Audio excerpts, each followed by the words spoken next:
welcome to our first webinar for the Statistics Society. We're very excited to have Noel Cressie speaking for us today. So Noel is the Director of the Centre for Environmental Informatics at the National Institute for Applied Statistics Research Australia and Distinguished Professor at the University of Wollongong, Australia.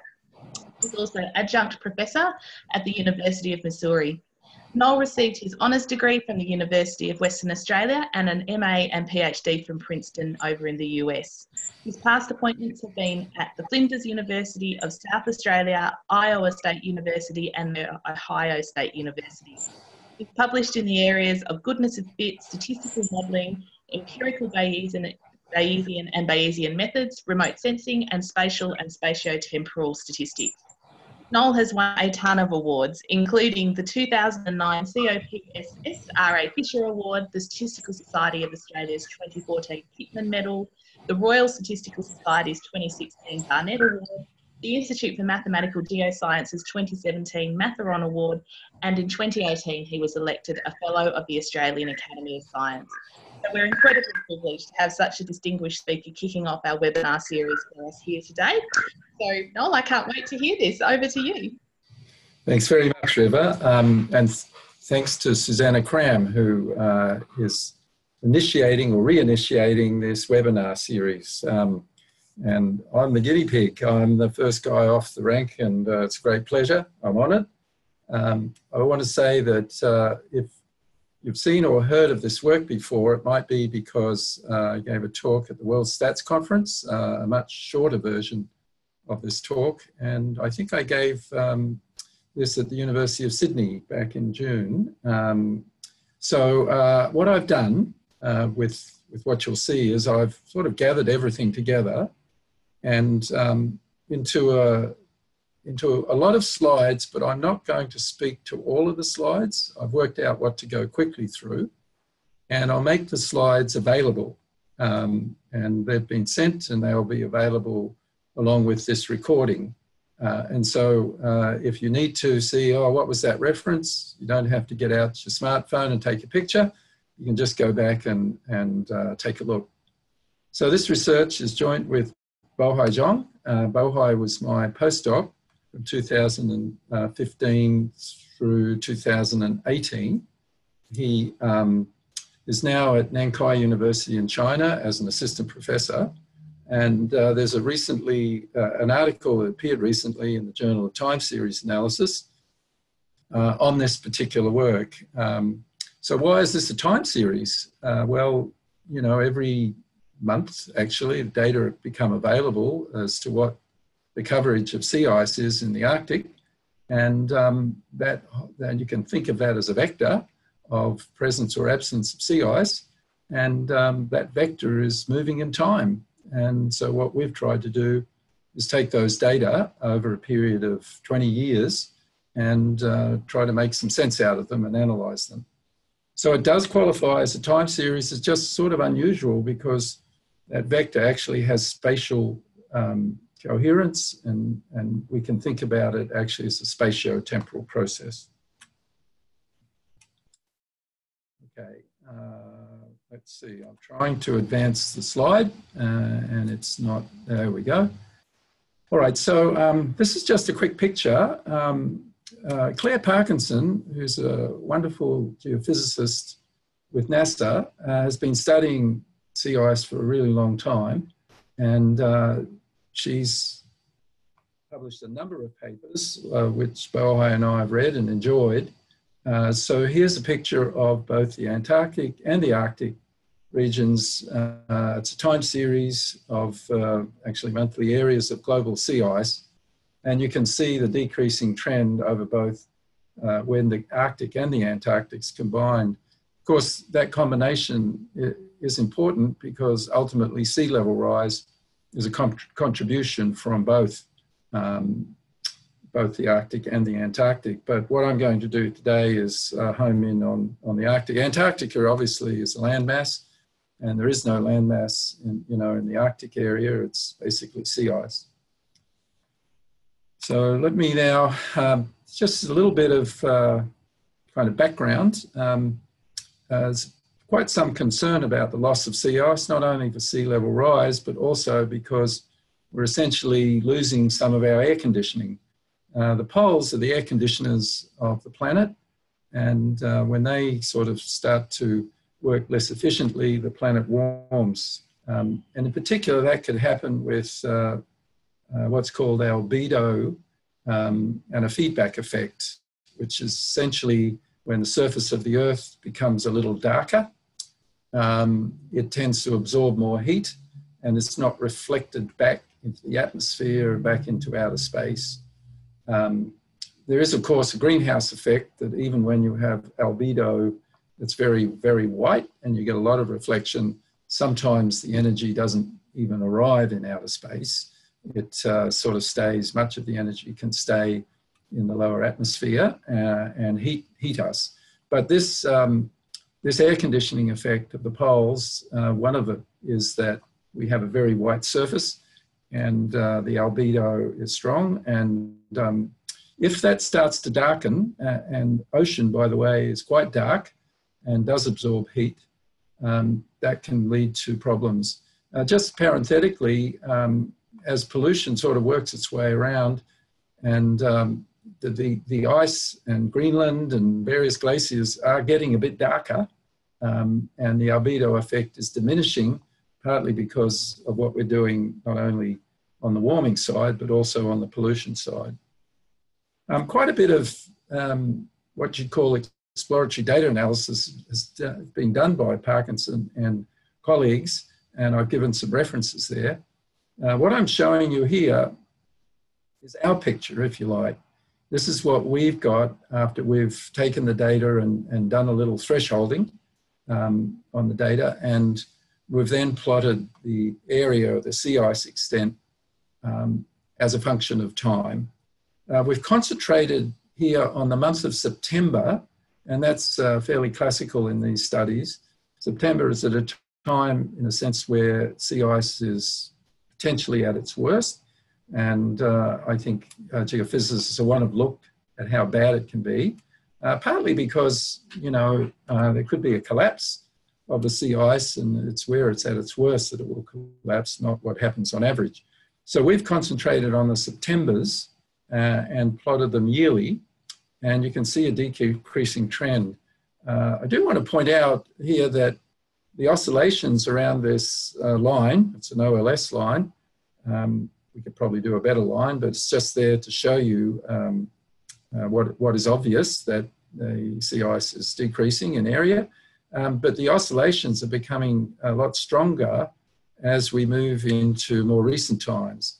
So really, the 20 years that we're looking at, one could think about the first decade as oscillating but decreasing, obviously, and then the last decade as somewhat worryingly, really, getting into bigger oscillations. And the worry is, of course, that if you go too deep into an oscillation, you might get some collapse. So there's a lot of words here, but what I'd like you to look at are the words in red. This idea of spatio-temporal modelling, which I introduce really as almost like as a vector time series, but then that vector has spatial index and coherence. So one could model space-time through a descriptive approach or through a dynamic approach. The descriptive approach usually involves spatio-temporal covariance functions. The dynamic approach involves trying to see how mechanistically those vectors evolve, those vectors with spatial coherence, how they evolve. So that's going to be our approach here, the dynamic approach. Sort of towards the end of the talk, I'll talk about a book that I've worked on and published with Chris Weichel as the lead author, Andrew Zameet-Manjon as the second author, and me as the third author, where we really discuss both of those and present, I think, a very balanced view of descriptive versus dynamic in that book, which has just appeared. But so in this talk, we're going to definitely concentrate on the dynamic approach. So this is just a picture. It's September 1998. There's some definitions here. Sea ice concentration is considered to be something, well, it's what we get from satellites and some analysis. It's a data set that we can have downloaded from NOAA. And then there's a cutoff, pretty standard idea of cutoff, which where you can say at 15% above cutoff, then you have sea ice, and below you have water. So it's binary at this point, and that's essentially what the data set that we'll be looking at. We're very interested in sea ice, so we've decided to go with anything above 60 degrees north. And within that great circle of 60 degrees north, there are about 26,000 pixels, binary here, because we've used the cutoff, binary pixels. And what I'm showing you is a picture of those 26,000 binary pixels above the 60 degrees. Well, by the way, in terms of questions, at the end, there'll be an opportunity for you to type questions in, and I will see them, and I'll answer as many as I can. My attempt is to finish at about 45 minutes after I started, and then we'll take questions. And if for some reason I can't get to your question, then we'll take it offline by email. I'd be happy to answer anything that you have to say or to ask. So the way we're going to approach this is these binary data, the spatial, is take a spatial generalized linear model approach.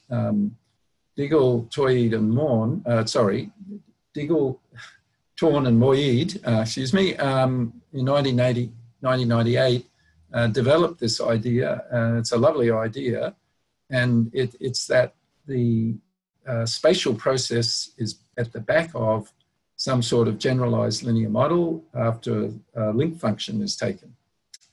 So one has a choice when you go into this hierarchical modeling structure as to what you do with the parameters. Clearly, a GLM has parameters associated with it, and then at the back of that is the Gaussian process after the link function is taken, and there will be parameters associated with that.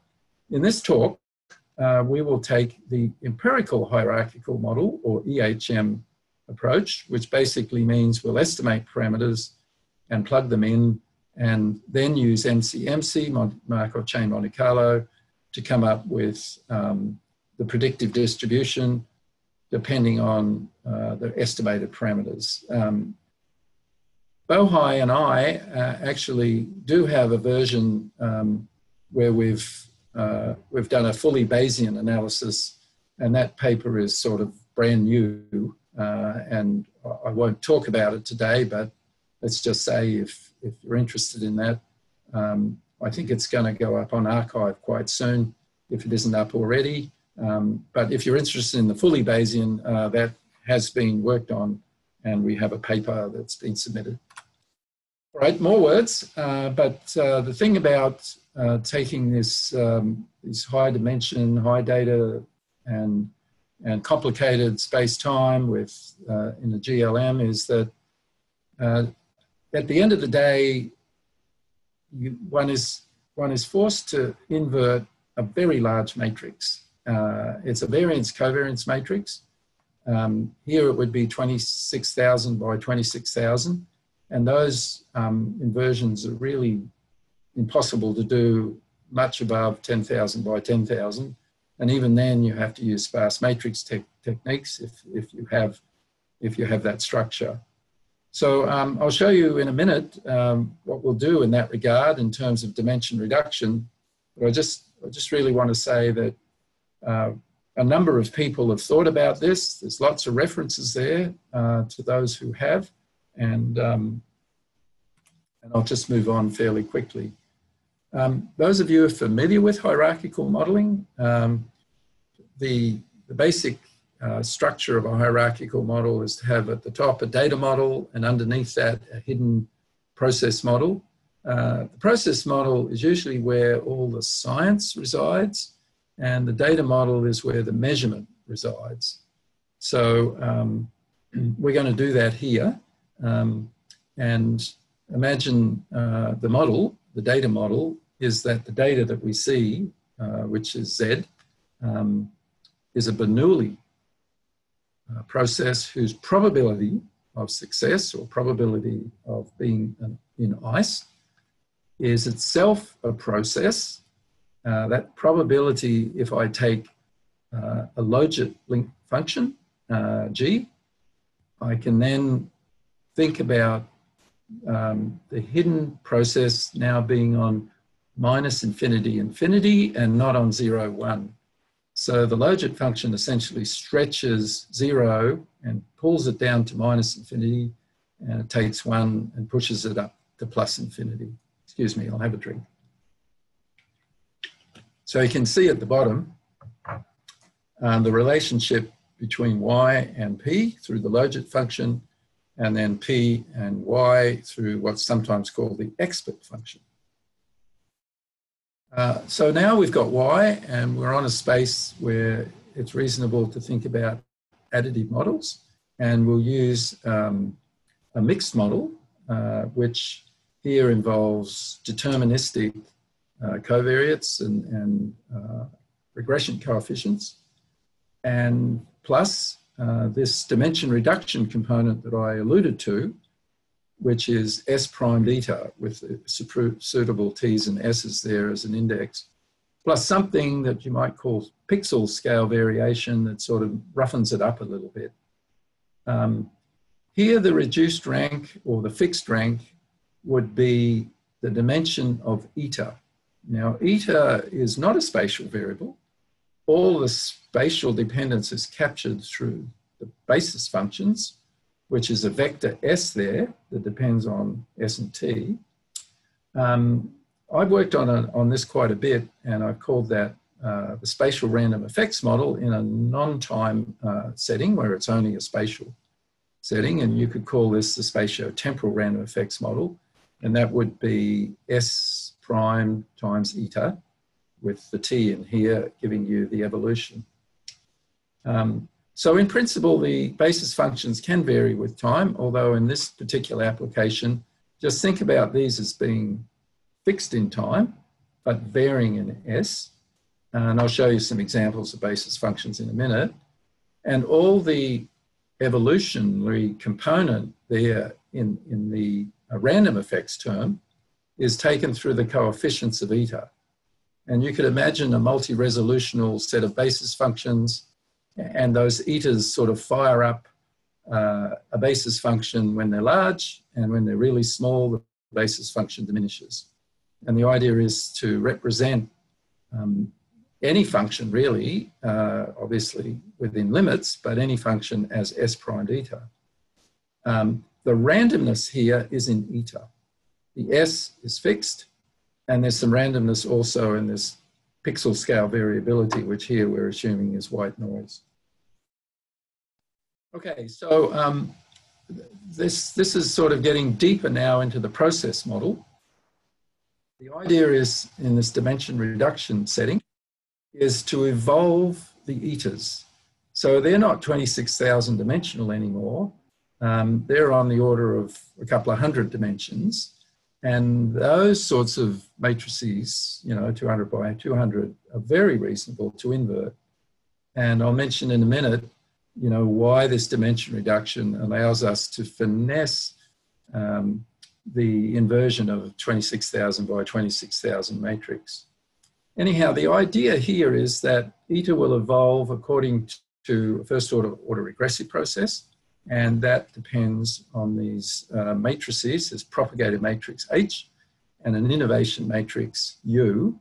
This is pretty standard stuff, right?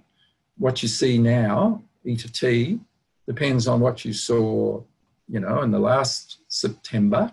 And then there'll be some sort of H that will sort of kick it along, but it doesn't kick it along far enough or long enough. So this U comes along and gives it a little random burst. Although the innovation matrix can have structure, spatial structure, it in other words, its variance-covariance matrix is not necessarily diagonal. So this VAR, vector order regressive process of order 1, is quite general. But I want to point out it's being applied to these coefficients of the basis function. And the eta t's carry the temporal component, and the s's carry the spatial component. Importantly, this is not, that particular model is not separable. As soon as you add a bunch of products, you do not get a separable process. So it's quite general. And for what we're going to do, for a certain time period, we're going to assume the h's are the same so we can estimate them. In the Bayesian setting, of course, we don't have to. We could put priors on ht and work that way. Now, you might say, boy, that's making a strong assumption of what happens in 20 years, but you'll see soon that we'll split up those 20 years into 4 times 5 years. All right, so look, I'm going to go fairly quickly through this because it's about EM. It's important. It certainly took us a lot of time to sort this out, mainly Bohai, but we have to estimate the parameters. And those parameters, the best way to do that is through likelihoods. But the likelihood is actually this margin probability, which is not known in closed form. So it's sort of set up perfectly for an EM type approach. And that's the point at the bottom of this slide, that we can take and look for the complete log likelihood, which treats eta and xi as if they were data. Now they're not, but they're the building blocks of and that's the complete log likelihood. The building blocks then become Z, which are the data, eta, which is this hidden coefficients of spatial process, and xi. And by the way, eta now is a collection of eta 1, eta 2, up to eta t, and xi is a collection of xi1 up to xit. I've just sort of put them together in that notation. So you can write down the complete log likelihood, and now we have a chance. Now the E in EM stands for expectation, and the M stands for maximization. And it's typical in these cases, when you set this up and start working away and calculating expected values, some of those expected values are quite hard to calculate. And this one in particular is a bear. So, what do we do with bears? We wrestle them, right? So we wrestle the bear here with a Laplace approximation. There are other things you could do. This Laplace approximation actually has served us well in the past. When we have lots and lots of data, the Laplace approximation does work really well. The EM converges quickly. I think here we sort of profit from, sometimes lots of data causes us a worry, my goodness, what are we going to do with it all? And we must do dimension reduction.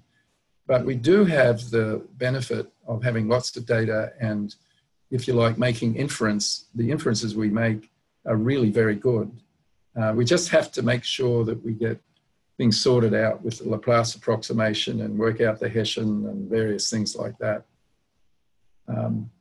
So this is more algebra, I suppose, and I don't want to dwell on it. Those slides you can look at, and the paper has an appendix where all of this is set out. So I just really would like to move on to the M step so I can get to the data. But the M step is actually quite easy once you've done the E step. And the regression coefficients really have to be done offline in a Newton-Raphson update. But again, these are sorts of things that we've done a lot in other data sets in the past with massive data, and it's worked well. So, and by that I mean we've checked it out in simulations, and we're comfortable with that. So now we're going to really sort of put everything together. We have an empirical hierarchical model, we have a data model, we have a process model, and we know how to estimate the parameters, the maximum likelihood parameters through the EM algorithm, and actually they're approximate because of the Laplace approximation and because of the iteration of the EM algorithm. It has to be stopped somewhere. So that doesn't let us off the hook.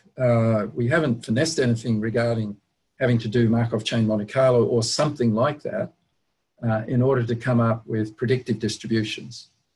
What we want to do is actually predict the y's and then the p's. And as I mentioned before, we can get to the p's by e to the yt over 1 plus e to the yt. That's a deterministic function. So once we get the y's, and if we can sample from the predictive distribution of the y's, we can sample from the predictive distribution of the p's. So that will follow very beautifully in this MC situation. So there's a little bit about basis functions.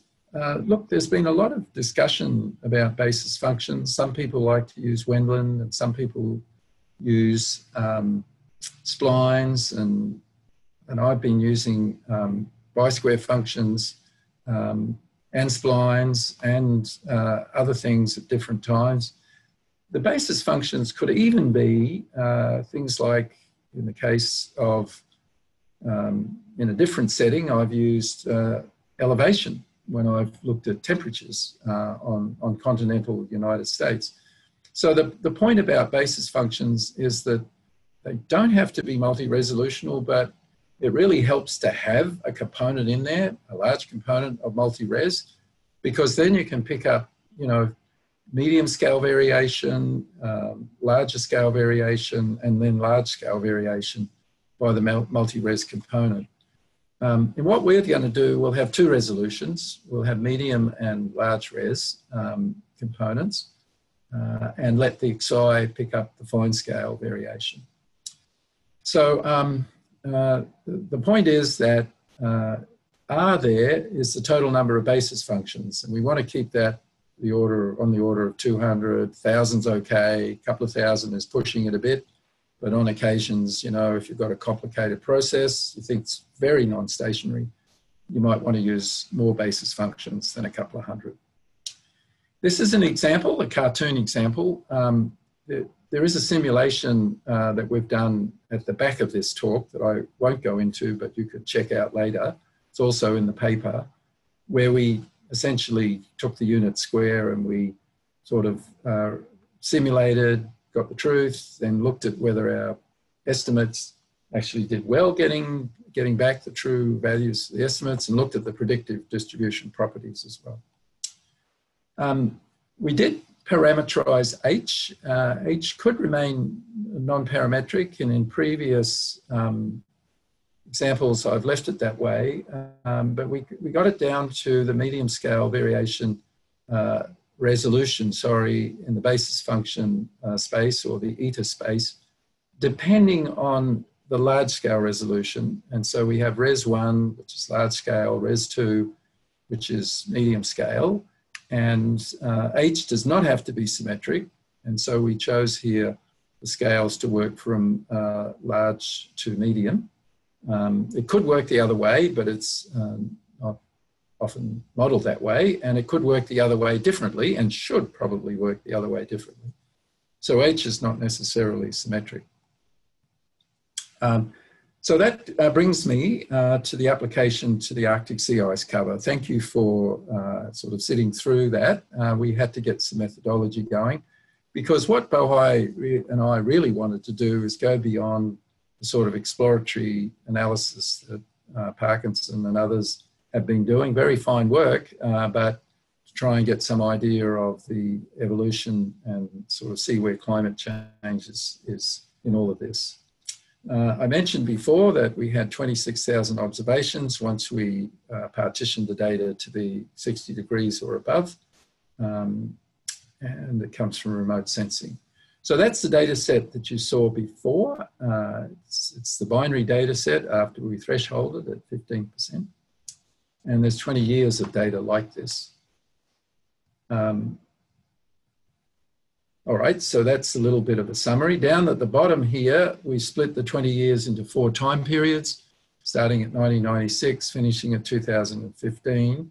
The paper that we just submitted, the Bayesian analysis, actually finishes at 2017 now, because we had more recent data, and I imagine the referee will ask us to sort of add another year at some point, which we'd be happy to do. But in other words, we're running to keep track with the data, and we're trying to be current in what we're doing. This particular problem was worked on when 2015-16 was current. Okay, this is a summary of the hierarchical model, what we did with the data model, the process model, the parameters. It emphasizes that we are EHM, or empirical hierarchical modelers, in this particular problem. And so we go into the plug-in mode, and the inference is to predict the y's at all t and all s from the predictive distribution, which is y given the data and theta, and here theta is the theta hat, and that's the plug-in part. And the beta that we estimate, remember we have a beta that's tracking climate change, actually, and I'll go into a little bit more detail why that is the case. This is a nice picture of what it looks like, from the top of the North Pole, and showing where the multi-res basis functions were put, and there are about 200 of those, actually 217, I think. So we're well within the realm of possibilities here in the dimension reduction phase. There's quite a lot of detail here. It's really to point out that the trend actually is a function of the covariate. The covariate is the distance from the North Pole. That's a proxy for temperature, but of course that's a physical distance and it doesn't change with time. So it's up to the coefficient of beta 1 to track climate change, and its coefficient does change with time. And what I'll do on the next slide is actually fix an S. I think I fixed it at 70 degrees, 10 degrees above the 60 degrees, and then plotted that beta naught t plus beta 1 t of x at 70 degrees and 0 longitude, I think I chose. The distance is the same no matter what the longitude is. And then I plotted that as a function of time. And I could do that for many s's, many different distances from the North Pole. So that's right. So here actually it was 75 degrees, excuse me. So here's another picture of what's happening. It's different, and I'll have more pictures for you in a minute. This particular picture sort of illustrates that we have again something decreasing. That's just a simple OLS fit to the actual numbers that we get. This FT is somewhat smoother because now we've estimated beta naught and beta 1, but we still see this somewhat worrying, I suppose, deep oscillations that are occurring at the in the last decade, and that probably shouldn't be surprising given we saw it in the area, and we'll see it again in another particular summary which I've made. The interaction, remember this comes from the matrix H, and there was an interaction term in there. That tends to be small. Most of the action that's happening, the propagation, shall we say, is really happening from one resolution to another. So the course resolution really propagates from its course resolution at a previous time point, the previous time point, and similarly for the median resolution as well. Okay. So I think the interesting thing is to start to see some maps. And the point here is that we can go from Y, which is where all the modeling is done. And by the way, remember Y is only a function of a very small dimensional process eta and a white noise process Xi. So really YT through this dimension reduction, all I need to do is predict eta t and Xi t, and then just put it into my relationship for Y I'll have a plug-in for beta hat, of course. And then that gives me posterior samples or predictive samples for Y. And then I'll do this expert transformation. That gives me predictive samples for P, the probability. We stayed mostly on the Y scale. Now, the point here is that this L running from 1 up to capital L is the number of MC iterations. And I believe we went to 20,000 with a couple of thousand burn-in. These are all somewhat of an art as to what to do under those circumstances. Of course, we get the full predictive distribution, so we can compute the predictive mean and the predictive standard error.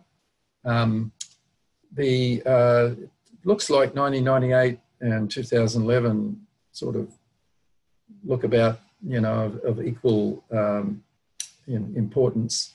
However, it's not the case that, you know, if you start to look clearly at this, you can see in 2011, the potential for ice, because I'd like you to think about the Y as a potential for ice after we get rid of the noisiness in the binary data. But the potential for ice here is much less down here than it is here.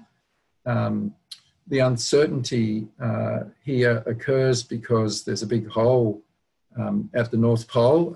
There's no data there, but we can still predict it, and we do, but we get this uncertainty at the North Pole. It's interesting to see what happens on the P scale, probability scale. And in our more recent work, we actually found that we could sort of track things a little bit easier on the P scale. Or in other words, all the modeling was done on the Y scale, but we were able to get more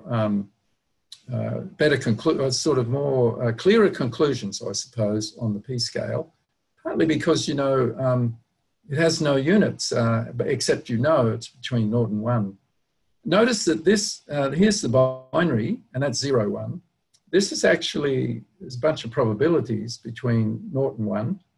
Most of it's red, and red means ice. But you can see around the edges, the probabilities dropping as to whether we have water or ice there. And the posterior standard error on the P scale shows what we would probably expect, that it's the borders, the transitions between ice and water, where there's the most uncertainty. Some of this paper that I mentioned that is appeared in Journal of Time Series Analysis starts to peel apart the idea of transition from ice to water and water to ice, water to water, etc. And you can think about this as a 2x2 table at a particular pixel, and then the ice to water, ice and water is one factor of the table, and the other factor is ice and water at the next time point. So it's capturing transitions, and we did that, and we used the MC to actually come up with a prediction of pi 1, 1, pi 1, 2, pi 2, 1, and pi 2, 2. And we get a picture that looks like that. So really, we start to see stuff that's happening in ice to ice, and we see these fluctuations. The other ones are really more smaller, and they are because the proportion of these transitions is much smaller. So we went on to do something called, and I know this looks a bit busy, it just shows you how we did the MC and how we predicted, how we came up with the pi 1, 1. But it's the next slide that I am actually more interested in, because this idea was to look at ice to water transitions, and we could do the other way around. We could do water to ice, which we have done actually. But I'll just show you ice to water. And here, you know, the idea of a 2x2 table is very powerful, because we can look at conditional probabilities now, and we can look at the conditional probability of, you know, being conditioning on being in ice and then going to water. And that turns out to be pi 1, 1 divided by pi 1 dot, and pi dot dot is the sum of the two. If we average over all the SIs that in above 60 degrees, we'll get a picture that looks like this. And that's cool to do. We see these fluctuations occurring in the last decade quite strongly, and even ramping up here because we're conditioned on being in ice and then moving to water. But what is interesting, what we can do, is look at those ice to water transition probabilities and make a map of them. Because that previous picture I showed you is averaging over all S. And if we make a map of them, you can see that there are parts of Arctic ice which are fragile. And this map actually indicates through the transition that those, there's a strong probability that we will lose ice here, here, here, and here.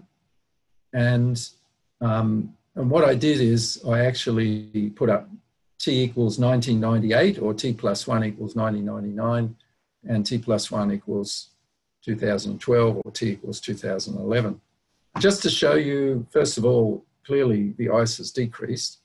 There's really quite some fragility in the ice here in 2000 and T equals 2011.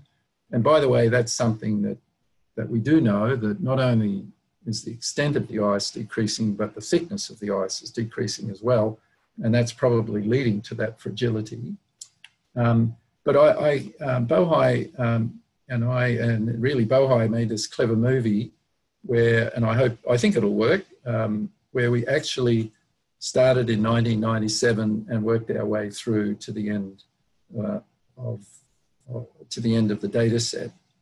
And I want you to look at it, and when you do, just sort of look at where the fragility of the ice is, and then look at what ice there is on the next slide, and that'll be the pink stuff, right? Because that's down at 0.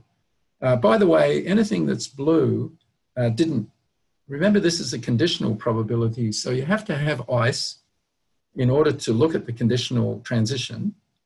And so if there's no ice, then you're dividing by 0, that probability is 0, and so we coloured that blue.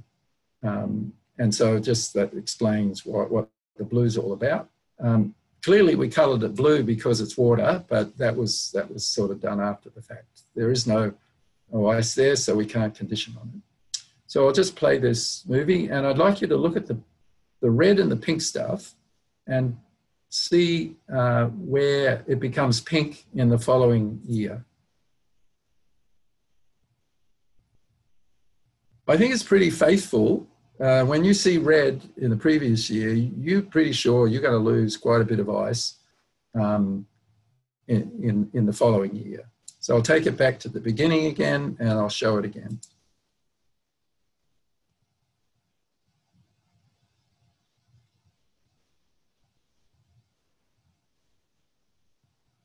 Okay, so I want to point out that this is actually not a forecast per se, because we've used all the 20 years of data to produce these maps. So it's not a forecast into the future, but it is a prediction. And the fact that we get fidelity to what we see is comforting. But, you know, to actually construct a forecast requires something a little different. And so, you know, truth in advertising, this is strictly speaking not a forecast, although it looks into the future, but within the 20 years of data set that we had. Okay, so we're sort of on time. I'm so happy to see that. Probably you are too. So here are the conclusions. We proposed a hierarchical generalized linear model of the sort that Diggle et al. Proposed in 1998, although there it was spatial only. Here we have the temporal component, and then, but we've got really big data, and so we need to do some dimension reduction. And so we use basis functions and a spatial random effects model where the coefficients of the basis functions are the stochastic component and they're functions of time. So we're still in the VAR, the vector order regressive mode, but we're now going to let, those are only 200 dimensional, and we're going to evolve those. And we're going to estimate parameters associated with those, along with the regression coefficients. And we'll come up with an empirical hierarchical model where the parameters are actually estimated through EM and plugged in. We use some imagination, you might say, to turn this into a 2x2 table. But note those 2x2 tables are functions of time and functions of space.